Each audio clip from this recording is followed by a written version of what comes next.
आगम धारा के पुण्यार्चक हैं जिगीशा, कुणाल, दीप, स्नेहा, मान्या एवं समस्त बखारिया परिवार, कलोल, गुजरात।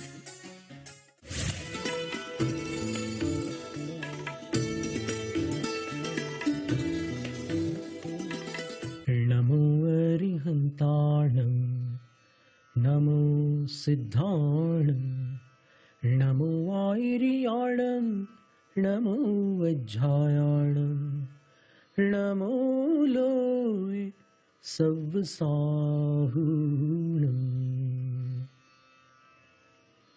त्रिलोकवर्ती, त्रिकालवर्ती, अरहंत सिद्ध आचार्य उपाध्याय और सर्व साधु, इन पांचों परमेश्वरों के लिए सविनय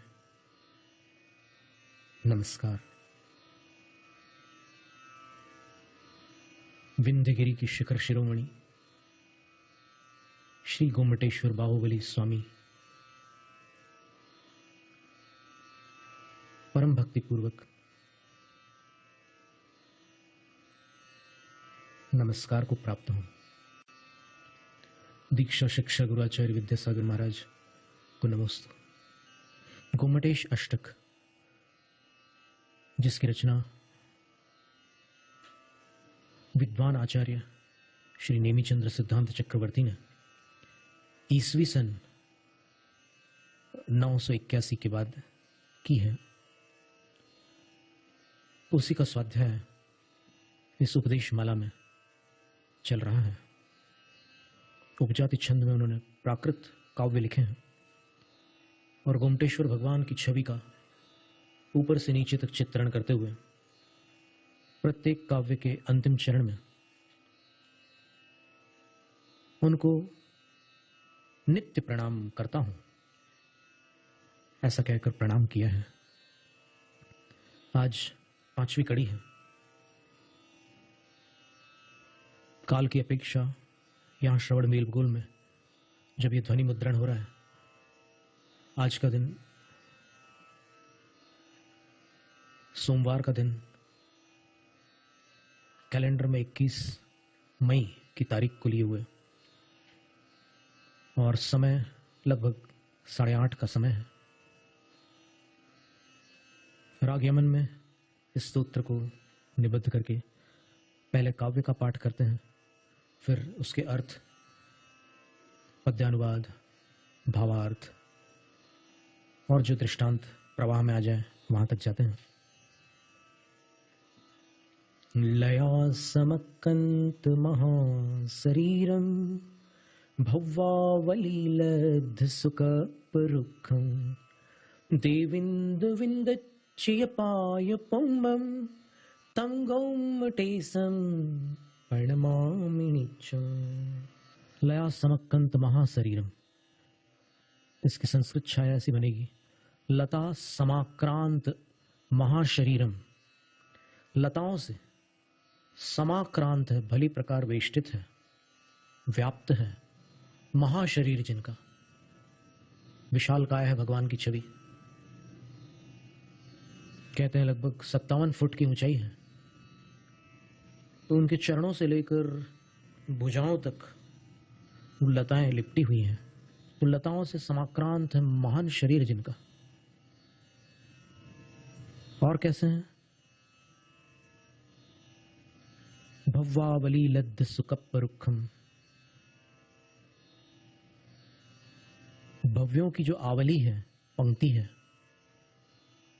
उनको प्राप्त, लब्ध, सुंदर कप्परुखम, कल्प वृक्ष तुल्य है। अर्थात भव्य जनों को मानो गोमटेश्वर स्वामी के रूप में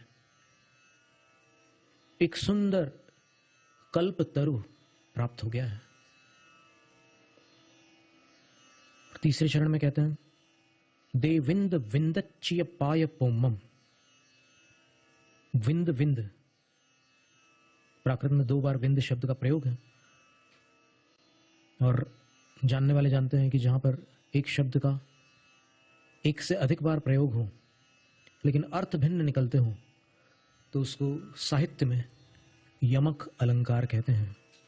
तो देविंद अर्थात देवेंद्र, और फिर दूसरी बार जो विंद शब्द आया है उसकी छाया बनती है वृंद, देवेंद्र वृंद। तो प्राकृत में देवेंद्र का वेंद्र विंद बन गया और वृंद का भी विंद रूप बन गया, तो विंद विंद दो बार हो गया। देविंद विंदच्य पाय पोमम, देवेंद्रों के वृंद से अर्चित है अर्थात पूजित है। पाय पोमम, पाद पद्म जिनके, अर्थात जिस प्रतिमा के चरण कमल देवों के इंद्र आकर के पूजते हैं, देवेंद्रों के समूह जिनके चरण कमलों की अर्चना करते हैं, तम गोमटेशम प्रणमामि नित्यम, उन गोमटेश को मैं नित्य प्रणाम करता हूं, सदैव प्रणाम करता हूं। प्रणाम की परिभाषा आती शास्त्रों में, अंजलि शिर करणम प्रणाम, शिरोनतिरित्यर्थ, सिर को झुका करके, ये जो हाथ से अंजलि बनी, हाथ जुड़े हुए हाथों की अंजलि बनी है, एक अंजलि जैन साधु आहार लेते समय बनाते हैं, वो अंजलि भी दोनों हाथों से बनाते हैं, ऐसे बनाते हैं भोजन ग्रहण करने के लिए, जलाहार लेने के लिए वो करते हैं। और ये भी एक अंजलि है, दोनों हाथ जोड़ लिए और इसको शिराकरणम, सिर पर कर देना, प्रणाम है। ये बंद अंजलि है, वो खुली अंजलि थी, इतना अंतर है। तो उन गोमटेश को मैं नेमिचंद्र सिद्धांत चक्रवर्ती आचार्य नित्यम प्रणमामि, नित्य प्रणाम करता हूं। अब इसको थोड़ा सा विस्तृत करते हैं, एक झलक पिछले काव्यों की भी ले लें ताकि वो प्रवाह पुनः जुड़ सके। सर्वप्रथम आचार्य श्री ने भगवान की आंखों का वर्णन किया। विसट्ट कंदोट दलाणव्यारम, विसट्ट संस्कृत में इसकी छाया बनेगी विश्लिष्ट, विश्लिष्ट। कमल जब बंद हो जाता तो सारी पंखुड़ियां ऐसे एक दूसरे के साथ एकदम जुड़ करके बंद हो जाती है, ऐसी बंद हो जाती है कि उसके भीतर वाले हिस्से में वायु का भी प्रवेश नहीं हो पाता, एयर टाइट हो जाती है, सब बॉडी बन जाती है उसकी। और फिर सवेरे सूर्योदय के समय फिर ऐसे खुल जाती है। तो आचार्य कहते हैं विश्लिष्ट, खुली हुई। कंदोट, कंदोट नील कमल को कहते हैं, कैरव श्वेत कमल को कहते हैं, उत्पल लाल कमल को कहते हैं। तो विश्लिष्ट कंदोट, खिले हुए नील कमल के दलाणुयारम, दलों का अर्थात पंखुड़ियों का, अणुयारम अनुकरण करने वाली, सुलोयणम सुंदर लोचन आंखें हैं जिनकी, चंद समान तुंडम चंद्रमा जैसा मुखड़ा है, घोड़ा जियम चंपय पुष्प स्वयं, घोड़ा यानी नासिका है, उससे जीत लिया है चंपक पुष्प की शोभा को जिन्होंने, उन गोमटेश को मैं प्रणाम करता हूं। तो सर्वप्रथम उनके ऊपर वाले हिस्से का, मुखड़े का वर्णन किया। तत्पश्चात आचार्य कहते हैं अच्छा है सक्षम जलकंत गंडम, जो जलकंत गंडम, जलकांत मणि जैसे गंड अर्थात गालों वाले हैं, और अच्छा है सक्षम, छांव जिनकी धरती पर नहीं पड़ती, जो स्वच्छ रहते हैं, जिनकी ओर पक्षी जानवर आदि मैला नहीं करते। आबाहु दोलंत सुकर्ण पासम, भुजाओं की तरफ लटकते हुए सुंदर करणों के पार्श्व भाग हैं जिनके, किनारे जिनके। और गैंद सुंड जलबाहु दंडम, गजेंद्रों की सुंडा के समान उज्ज्वल बाहु दंड है जिनके, दोनों बाहु कंधों को देखने पर, ऐसे सामने से देखने पर लगता है कि हाथी का सिर है, और नीचे भुजा देखने पर लगता है कि उसकी सूंड है। तो गजेंद्रों की सुंडा के समान, सूंड के समान उज्ज्वल बाहुदंड है जिनके, उन गोमटेश को मैं प्रणाम करता हूं, नित्य प्रणाम करता हूं। फिर तीसरे काव्य में कहते हैं सुकंठ सोहा जी दिव्य शंखम, सुंदर कंठ की शोभा से जिन्होंने दिव्य शंख को, दिव्य शंख जो इंद्र जिस शंख को धारण करके कभी बजाता है, उस शंख की शोभा को गोमटेश्वर बाहुबली भगवान ने अपने कंठ की शोभा से पराजित कर दिया है। अर्थात भगवान का कंठ इंद्र के शंख से भी अधिक श्रेष्ठ है। और हिमालयोद्दाम विशाल कंधम, जिनका स्कंद अर्थात धड़, जिसको अंग्रेजी भाषा में टॉर्सो कहते हैं, जिनका धड़ कैसा है, हिमालय उद्दाम विशाल कंधम, हिमालय जैसा उद्दाम और विशाल स्कंध है। यानी भगवान के धड़ को देखो तो एकदम अलग ही दिखता है पूरी प्रतिमा में, उनका धड़ विशाल हिमालय जैसा लगता है। और कैसे है? सुपेक्षणिज्जायल सुट्ठ मज्जम, तो आचार्य कहते हैं सुप्रेक्षणीय अचल सुष्ठु अर्थात शोभनीक मध्य भाग है जिनका, उन गोमटेश को मैं नित्य प्रणाम करता हूं। सुप्रेक्षणीय यानी भली भांति देखने योग्य है। आगे से देखो, बाजू से देखो, पीछे जाकर के देखो, सब ओर से उनका जो मध्य भाग है उसको देखने पर एक भिन्न प्रकार की अनुभूति होती है। इतना सुंदर उनका मध्य भाग है। उन गोमटेश को मैं नित्य प्रणाम करता हूं। फिर चौथे काव्य में आचार्य कहते हैं विंध्याय लग्गे, विंध्याचल के अग्रभाग पर, और अग्रभाग पहाड़ का जो भी अग्रभाग होगा वो पहाड़ का शिखर ही होगा। तो विंध्याचल के शिखर पर विंध्यायल अग्गे, विंध्य, अचल और अग्र, इन तीनों की संधि करके एक समस्त पद बनाया गया और सप्तमी का प्रयोग किया। विंध्याचलाग्रे संस्कृत में ऐसा रूप बनता है। तो विंध्याचल के शिखर पर पविभासमाणम, अत्यंत शोभा को प्राप्त हो रहे हैं गोमटेश्वर स्वामी। और वहां शोभित होते हुए भी सब सुचेदयाणम सिंहामणिम, जितने भी सुतेज सुचेता जन हैं, सुचेता किसको कहते हैं? सुधी जन, विवेकी जन, ज्ञानी जन सुचेता कहलाते हैं। तो सब सुचेदयाणम, सर्व ज्ञानी जनों के बीच वे गोमटेश भगवान सिंहामणिम, शिखामणि सदृश है। तो सर्व सुचेता जनों के बीच ये बाहुबली स्वामी सर्वोच्च ज्ञानी है। और तिलोय संतोषय पुण्य चंदम, और त्रिलोक को संतुष्ट करने के लिए, आह्लादित करने के लिए पूर्णिमा के चंद्रमा के समान है। यहां पर आकर जो भी इनके दर्शन करता है उसको प्रथम दर्शन करने पर अभूतपूर्व अनुभूति होती है। वो चाहे इनका भक्त हो अथवा अन्य भी कोई हो, यदि प्रथम बार कोई यहां चला आता है तो फिर उसको एक अलग ही अनुभूति होती है। वास्तव में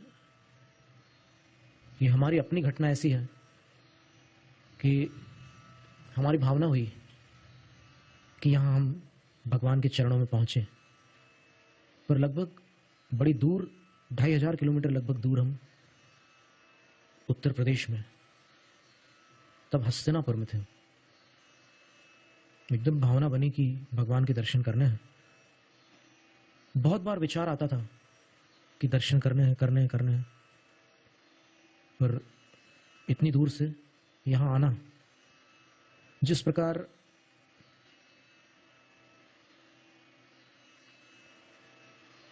सामान्य जनों के लिए सुलभ हो सकता है, पर एक पद विहारी के लिए, एकाहारी के लिए एक कालावधि मांगता था। तो फिर समय तो लगा आने में, बीच में 2 स्थानों पर रुकना भी हो गया, पर जब यहां पर हम पहुंचे, जब 500 किलोमीटर दूर थे, तब एक खुशी की लहर आई कि 2500 में से 2000 तो क्रॉस हो गए, 500 किलोमीटर बचे, बस लगने लगा। फिर 250 किलोमीटर बचे तो और कम लगा, और फिर ऐसा करते करते 50 किलोमीटर, फिर 25 किलोमीटर, कम होते होते जब यहां पर पहुंचे, उस दिन जनवरी 20 तारीख थी सन 2018, और तब जब हमने प्रथम दर्शन किए तो 5 मिनट तक, या हो सकता है उससे भी अधिक समय तक, वहां घड़ी कौन देख रहा था, हम देखते रहे भगवान को, और आंखों से भक्ति के आंसू टपकते रहे। उस समय यह भी ध्यान नहीं था कि कौन कौन हमें देख रहा है, बस हम जिनको देख रहे थे वही हमें दिख रहे थे। और कोई होश नहीं था हमें। फिर जो स्तोत्र हमने गाया हुआ है, यही वाला स्तोत्र, उसका एक ध्वनि मुद्रण संगीतबद्ध किया हुआ है, वो वहां पर बजाया गया और उसके साथ तो फिर हम उसके अर्थों में चले गए। एक अलग ही आनंद की अनुभूति हुई और हमें यहां आने की प्रेरणा दो ऐसे लोगों ने दी जो जैन कुल के नहीं हैं, और उन्होंने ऐसी प्रेरणा दी कि कहीं कोई ध्यान शिविर रहा होगा यहाँ दक्षिण में, वहां वो लोग आए होंगे और किसी कारणवश वो वहां से लौट गए, वापस निकले। उनको किसी कारणवश वहां पर रुकने की भावना नहीं हुई, निकल पड़े। और जब वो निकल पड़े तो फिर मार्ग में आते आते यहां देखा कि कोई तीर्थ है, तो पहाड़ पर चढ़ गए। उनको कोई अनुमान नहीं था कि यहां पर क्या है ऊपर, कोई कल्पना भी नहीं थी। और जब वो ऊपर चढ़े चढ़े चढ़े चढ़े और चढ़ते चढ़ते 450 फुट ऊंचा स्थान है वो, सीढ़ियों को मिलाकर तो और लंबा हो जाता है। और जब उन्होंने वहां पर उस प्रांगण में द्वार के भीतर प्रवेश किया और प्रवेश करने के बाद कुछ 10 कदम आगे बढ़ करके जब पूरी छवि को उन्होंने देखा, तो उन्होंने आकर के हमें बताया कि वो पल ऐसे अनोखे पल थे, हमें नहीं मालूम ये कौन है, पर वो ऐसे अनोखे पल थे कि हम सब कुछ भूल गए। जो जो हमें असुविधाएं हुई और जो जो आकुलताएं हुई, वो सब भूल गए। और उस समय तो यहां पर कोई कार्यक्रम नहीं था, एकदम सन्नाटा था, और ऊपर सांप भी घूम रहे थे उस समय। जब यहां पर एकांत रहता तब बड़ा अलग वातावरण होता है।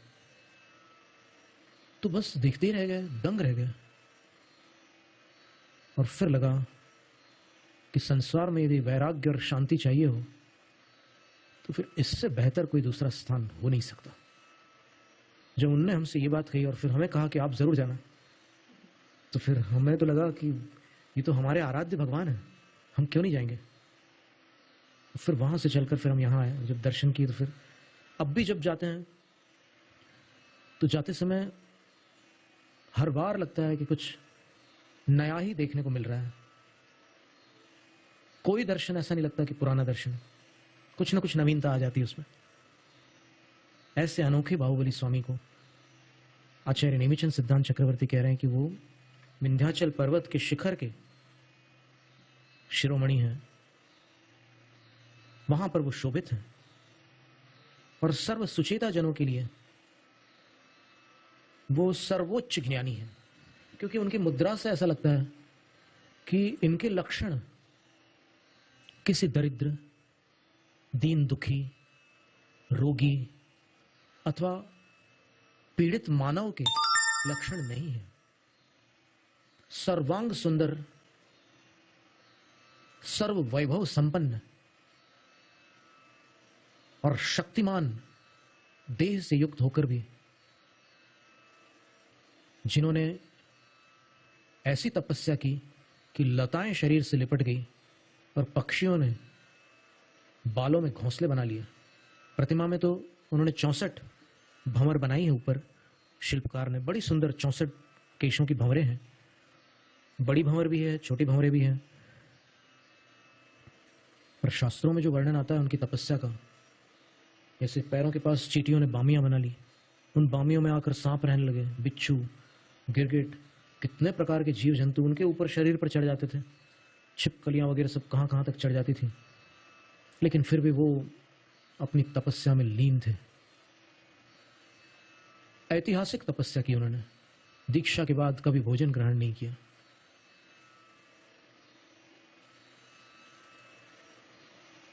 तो उनको देखकर ऐसा लगता है कि ये ज्ञानियों के शिखामणि हैं, क्योंकि जितने ज्ञानी हैं वो सारे ज्ञानी उस पुरुषार्थ को श्रेष्ठ मानते हैं जो आत्मा को बंधन से मुक्त करा दे।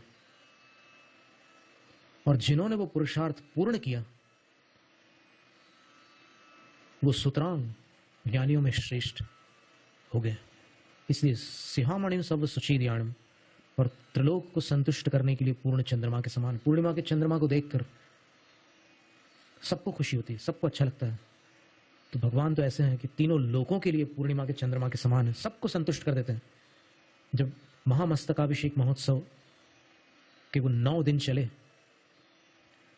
तब कलेक्टर, पुलिस, जैन, अजैन,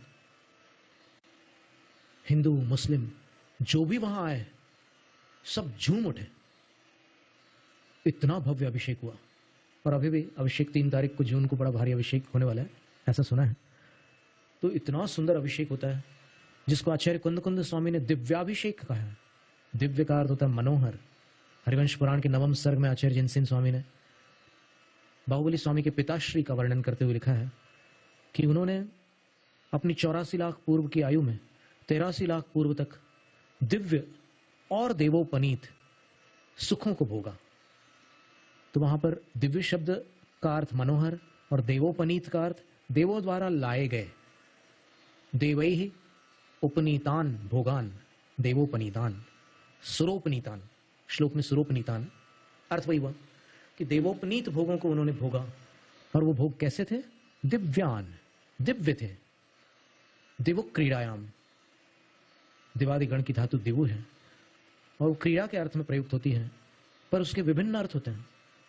कार्तिकेय प्रेक्षा की टीका में आचार्य शुभचंद्र भट्टारक जी ने देव शब्द के 6 अर्थ बतलाए हैं। तो दिव्य का अर्थ मनोहर भी होता है और प्रसंगवश मनोहर अर्थ ही ग्राह्य है। तो आचार्य कुंद कुंद स्वामी ने यह लिखा है कि 4 प्रकार के देव नंदीश्वर द्वीप के जिनालयों में जाकर वहां की 500 धनुष ऊंची रत्न प्रतिमाओं का दिव्याभिषेक करते हैं और अनेक प्रकार के अभिषेक करते हैं।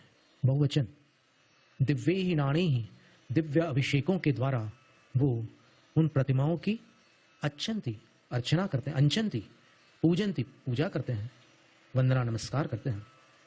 तो वो दृश्य यहां पर जो वर्णन वहां पर है आचार्य कुंद कुंद स्वामी द्वारा भक्ति में, वो दृश्य यहां पर आंखों से दृष्टिगोचर होता है। और दुग्धाभिषेक को देखते समय तो ऐसा लगता है जैसे जिनेंद्र प्रभु तीर्थंकर भगवान का कल्याणक सुमेरु पर्वत पर होता है, वैसा ही कोई लघु कल्याणक यहां हो रहा हो भारत की धरती पर। और जब जब ऐसा दिव्याभिषेक होता है, विभिन्न प्रकार के द्रवों से, विभिन्न प्रकार के चूर्णों से, पुष्पों से, रत्नों से, सब से, जो जो श्रेष्ठ वस्तुएं हैं उन सब से अभिषेक होता है। और उस अभिषेक को देखकर देखने वालों के हाथ स्थिर नहीं रह पाते। करतल ध्वनियां सहज बिना प्रेरणा के वहां सुनाई पड़ती है। जैसा वर्णन शास्त्रों में जन्माभिषेक के समय का आता है कि वहां के देव और विद्याधर जो जो भगवान का अभिषेक देख रहे थे वो तालियां बजाने लगे। तो ऐसा चित्रण है यहां पर भी। आज के पंचम काल के कलियुगी प्राणियों के लिए तो ये एक महोत्सव है, वास्तव में महोत्सव है, क्योंकि इससे बड़ा उत्सव पता नहीं किसी ने देखा है कि नहीं, हम तो नहीं जानते। और फिर इस 5वें काव्य में आचार्य कहते हैं कि लताओं से समाक्रांत है महाशरीर जिनका, और भव्य जीवों की पंक्ति के लिए मानो एक सुंदर कल्प वृक्ष ही प्राप्त हो गया हो, ऐसी जिनकी छवि है। और देवेंद्रों के समूह द्वारा जिनके चरण कमल अर्चित हैं, उन गोमटेश को मैं आचार्य नेमिचंद्र सिद्धांत चक्रवर्ती नित्य प्रणाम करता हूं। अब यहां पर जो लताएं लिपटी हुई है शरीर में, उसको देखकर बड़ा अजीब लगता है। एक सरसरी निगाह से देखो, सामान्य दृष्टि से दृष्टिपात करो तो सामान्य तौर पर अपन देख पाते हैं कि हाँ लताएं लिपटी होंगी तपस्या करते समय, पर विशेष रूप से देखो तो आप क्या अपने विषय में ऐसी कल्पना कर सकते हैं कि कभी आप कहीं किसी बगीचे में या कहीं ऐसे स्थान पर ध्यान में बैठे हो और कोई लता आपके शरीर से लिपट जाए? और लिपट कर इतने ऊपर चढ़ने में कितने दिन लगे होंगे उसको? एक दिन में तो नहीं चढ़ सकती। और वो कितने दिन खड़े रहे थे भगवान? शास्त्र कहते हैं वत्सय पर्यंत। यहां पर इसी स्तोत्र में अंत में आचार्य महाराज कहने वाले हैं कि 1 वर्ष पर्यंत उन्होंने तपस्या की थी, इसी तरह खड़े खड़े। कई बार उन लताओं को विद्याधरियों ने आकर सेवा भाव से उनके शरीर से पृथक किया। कारण केवल इतना था कि ये साधु हैं, बड़े करुणावंत हैं, बड़े ज्ञानी ध्यानी तपस्वी हैं। कौन जानता है कि कब तक खड़े रहने का इनका संकल्प है। तो 1 साल खड़े रहकर उन्होंने अपना लक्ष्य प्राप्त कर लिया, केवल ज्ञान प्रकट कर लिया, केवल ज्ञान उत्पन्न कर लिया कहना चाहिए। सिद्धांत की अपेक्षा से वह केवल ज्ञान उत्पन्न हुआ। और इतना सब कर लिया, ये बाद की बात है। पर उस काल में जब वो केवल नहीं थे, केवल ज्ञानी नहीं थे, तपस्या में खड़े हुए थे और ये लताएं लिपटी थी, तब उन विद्याधरियों को इस दृश्य को देखकर ऐसा लगता था कि कहीं मान लो ये कल आहारचर्या के लिए उठेंगे तो कैसे उठेंगे?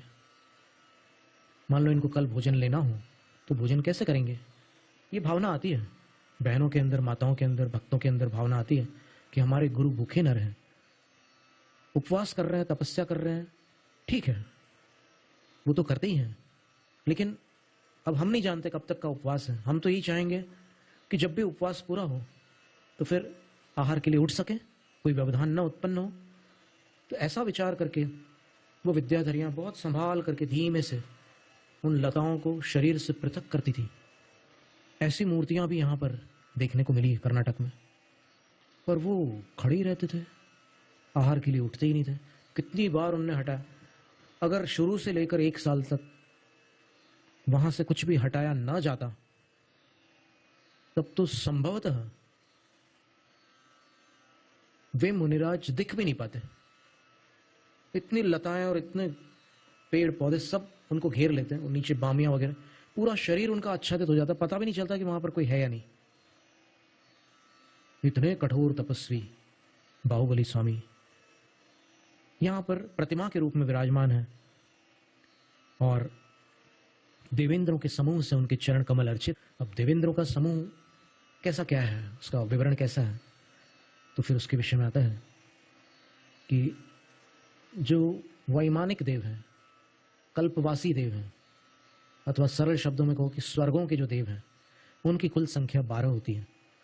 और उनके साथ उनके जो कुबेर होते हैं, जो लोकपालों में प्रमुख, पहले सोम, यम, वरुण और कुबेर, ऐसे 4 लोकपाल होते हैं। तो उनमें कुबेर जो होते हैं धनपति कहलाते हैं, वो भी लोकपाल हैं। तो जम्बूदीप पंडिती नाम का एक ग्रंथ है, उसमें उल्लेख है कि इंद्रों के प्रतीन्द्र जो होते हैं, जिसको उपेंद्र भी कहते हैं, जैसे राष्ट्रपति, उपराष्ट्रपति, तो जो उपेंद्र होते हैं वो यही होते हैं। फिर व्यंतरों में देखें तो व्यंतरों में पूर्वी और द्विन्द्राह, भवनवासी और व्यंतर, ये पहले के 2 समूह हैं देवों के। इनमें एक एक वर्ग के 2-2 इंद्र होते हैं। असुरों के 2 प्रकार के इंद्र होंगे, नाग कुमारों के 2 प्रकार के इंद्र होंगे, धरणेन्द्र, भूतानंद, ऐसे विभिन्न नाम हैं उनके, चमर, वैरोचन। तो उनके भी प्रतिन्द्रों को मिला लो तो कुल 40 हो जाते हैं भवनवासियों के। व्यंतरों के 32 हो जाते हैं, कल्पवासियों के 24 हो ही गए, और बचे ज्योतिष के देव। 4 प्रकार के देव हैं। तो ज्योतिष के देवों में सूर्य और चंद्र, ये 2 होते हैं। फिर मनुष्यों का इंद्र, मनुष्यों का राजा चक्रवर्ती होता है, और तिर्यंशों का इंद्र, जानवरों का इंद्र सिंह होता है, मृगराज। पर यहां पर देवों के इंद्रों का समूह भगवान के चरणों की अर्चना करता है, ऐसा उल्लेख है। तो 100 इंद्र तो समूह शरण में, जहां पर भगवान केवल ही साक्षात विराजमान होते हैं, तीर्थंकर, तो उनके चरणों की अर्चना करते हैं, उनकी वंदना करते हैं। पर यहां पर इस पंचम काल में भी देवेंद्रों का समूह गोमटेश्वर बाहुबली भगवान के चरणों की अर्चना करने के लिए आता है। ये आचार्य नेमिचंद स्वामी ने लिखा है, जानकारी की बात है। सामान्यतः पंचम काल में वैमानिक देवों का आवागमन लगभग नहीं है, पर यहां पर इनके चरणों में सारे देवेंद्रों का वृंद आकर के अर्चना करता है। जय गोमटेश, जैनम जयतु शासनम, जैनम जयतु शासनम, जैनम जयतु शासनम। पद्यानुवाद एक बार पढ़ देते हैं। मृदुल लताओं से है जिनकी परिवेष्टित उन्नत काया, भव्य जनों को लगता मानो कल्प वृक्ष उनने पाया। देवेंद्रों के द्वारा जिनके चरण कमल भी अर्चित है, सर्वकाल वे गोमटेश प्रभु मेरे द्वारा वंदित हैं। जय जय बाहुबली स्वामी, जय जय बाहुबली स्वामी।